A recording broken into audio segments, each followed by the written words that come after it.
Now at 10, the city of Girard, Kansas meets to discuss changing the sanitation service in the city. Plus, the Webb City School District hosts its annual awards banquet, and Missouri Southern's women's team plays for a spot in the Elite Eight. Will visit the university's watch party. The 4 states' most watched news starts now. Girard, Kansas is trying to find a sanitation service for the city. This is KOAM News at 10. I'm Dow Quick. The City Council met tonight to work on a resolution that would allow them to look into contracting a service to work for the city. Right now, residents can pay for private trash services, but the city doesn't offer its own. The council will host an open forum about the resolution on the 27th. The Columbus Public School District has teamed up with the Community Health Center of Southeast Kansas to bring medical and behavioral health services to students and faculty in their schools. The partnership has led to the establishment of school-based clinics, which provide convenient access to healthcare services for students and faculty. A lot of our students, they don't have access to health care many times because it's difficult for their parents to get off work. If their parents take off work, they don't get paid, and so maybe they don't take their child to a doctor. But with our program here, the parents can actually grant permission for the student to see a doctor here at the school. Starting this fall, the Community Health Center will have 10 medical clinics in schools in Southeast Kansas and Oklahoma. The Webb City School District handed out some awards today. The district's foundation hosted its 19th annual honors banquet. One of those honors was the Distinguished Citizen Award. It goes to Shane Newby, a Webb City native who graduated from Webb City High School in 1988. Newby went on to serve in the Navy and has remained an active member of the community. I just think that tradition is part of what makes us a community. So when we have these events, it's inspirational to some extent that we're able to gather together and celebrate. There's so many things that can pull us apart. These are things that bring us together and make us feel good about who we are and where we're at. The Webb City Schools Foundation was created in 2004 to be the philanthropic arm of the district. Greenbush Educational Service Center in Girard, Kansas is helping parents this spring break. They offer day camps to help keep kids stay engaged in educational activities. These students are visiting different countries while staying in the classroom. I just think it's a really great opportunity for parents to bring their kiddos out here, just to have different programming. Kids aren't staying at home, they're not on their TV, they're not on their tablet, they're not on whatever, or at home saying, I'm bored, what can we do? They're here doing hands-on engaging activities. That's a lot of fun. Greenbush had to make 2 classes for their K through 2 grades due to high demand. Tomorrow is National Pie Day, 3/14, and the Joplin Humane Society wanted to take part.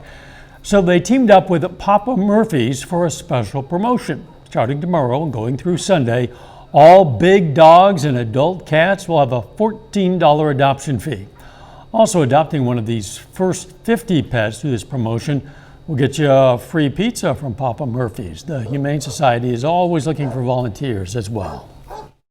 We would love to have people come in and volunteer. Just come into the shelter and we will get you either signed up for volunteer orientation or even give you kind of a brief rundown of how our volunteer program works.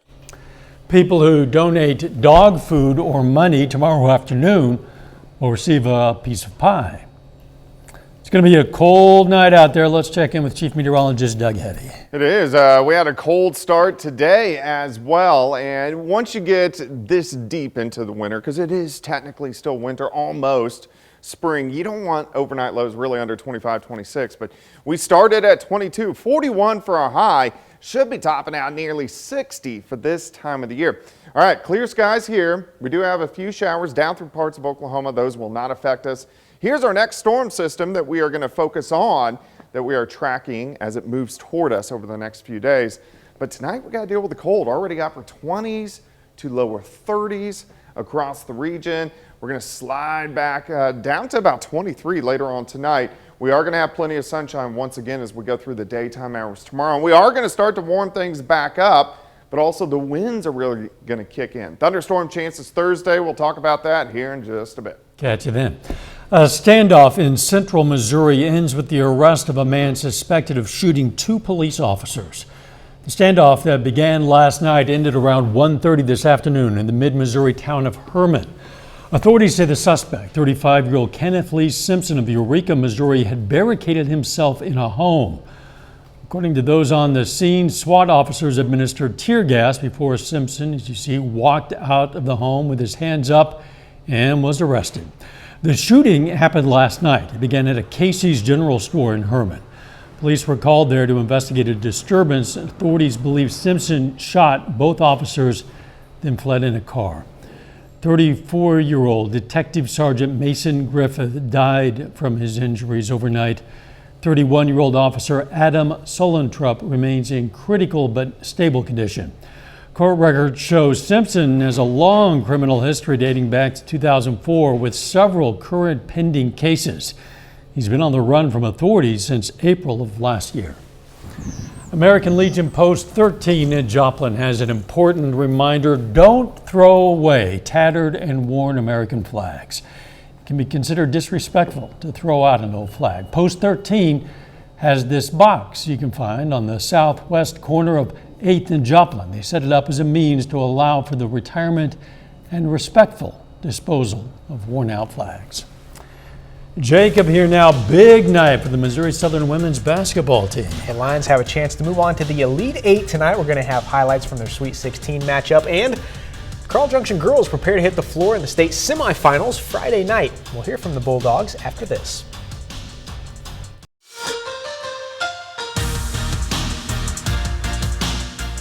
The Missouri Southern women's basketball team is still alive in the Division II National Tournament. The Lions are in Minnesota this evening, playing for a regional championship for the first time since 1994. Amber Jenkins catches up with fans gathering tonight in Joplin to cheer the Lions on in the Sweet 16. The Lions Den is full of excitement as alumni, students, and the elite gathered to watch the Lions battle it out in the NCAA regionals. I mean, I wouldn't say that we're surprised, just because I know that we've got a great team. The coaches are amazing. The girls are all so supportive of each other, like a fantastic team just to be a part of. And I think that that's carried them through a long way. This is MSSU's third appearance in the NCAA Regional Championship.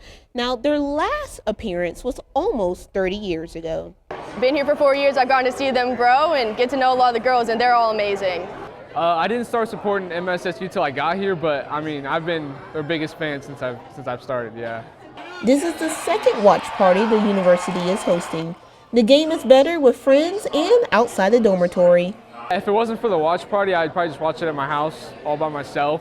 So I love that they bring us out here. They got like free food and stuff, so it's pretty awesome. I went to the last watch party too, and it was a blast. It was so exciting in here. Whatever the final score ends up being, MSSU is eager to parade its Lions around. No matter what, we're just proud of those young ladies and what they do for Missouri Southern and our community. Reporting in Joplin, Amber Jenkins, KOAM News.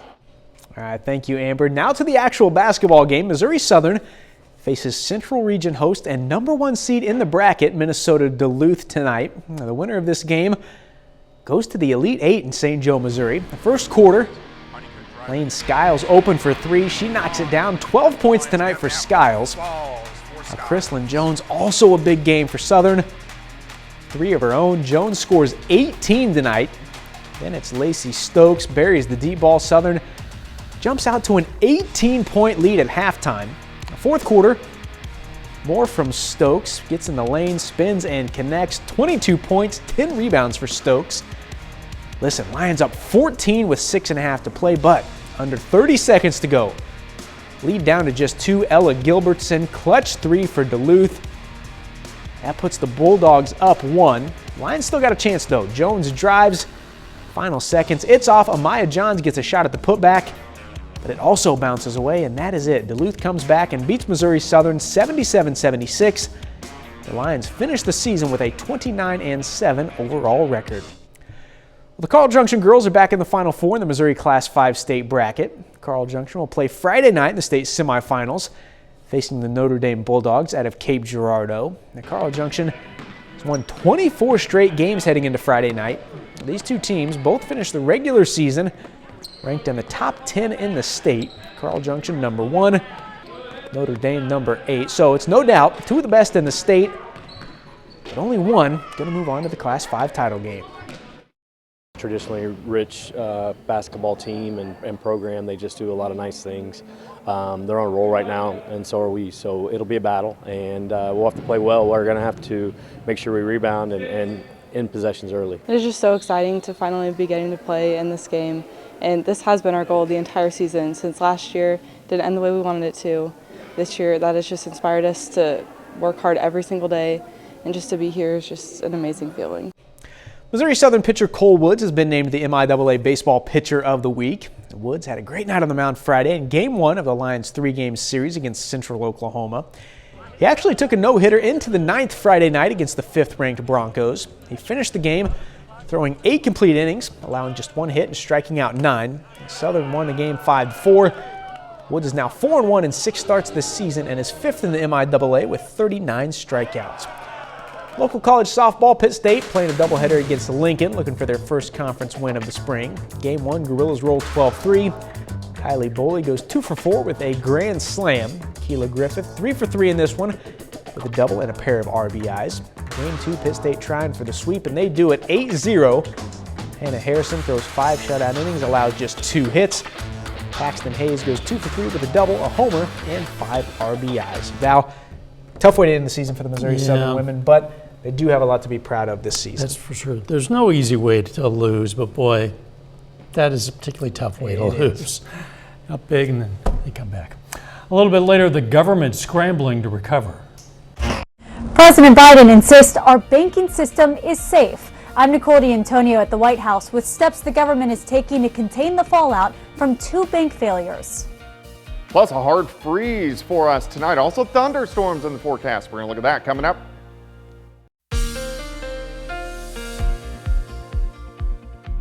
Well, of course, a cold day for us today. Temperatures, they struggled to warm up. Only about 40 for an afternoon high, well below where we should be for this time of the year. And it's going to be a cold night for us tonight. Clear skies right now. Nice shot.